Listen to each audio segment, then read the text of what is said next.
how to fix Google AI Studio Github Authentication error. So I'm going to show you two different fixes. The first one is very easy.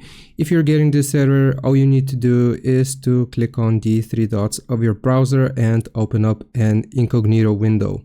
Once you open up an incognito window, then you will load up Google AI Studio, and here you will just connect your app as you would normally. This is gonna work. Now, if for some reason the incognito window doesn't work for you, you can go to GitHub directly, then click on your icon in the top right and then choose settings. From here, we will just scroll down until we find applications. Here you will see Google AI Studio, click on configure. Then you want to suspend installation.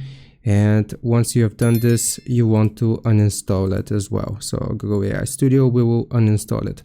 Next, you have to go to authorize GitHub apps. And again, we will revoke the access for Google AI Studio. So just click on revoke, I understand, and revoke. And now you should connect your account without any issues. I hope this helps. Leave a like and subscribe. I'll see you next time.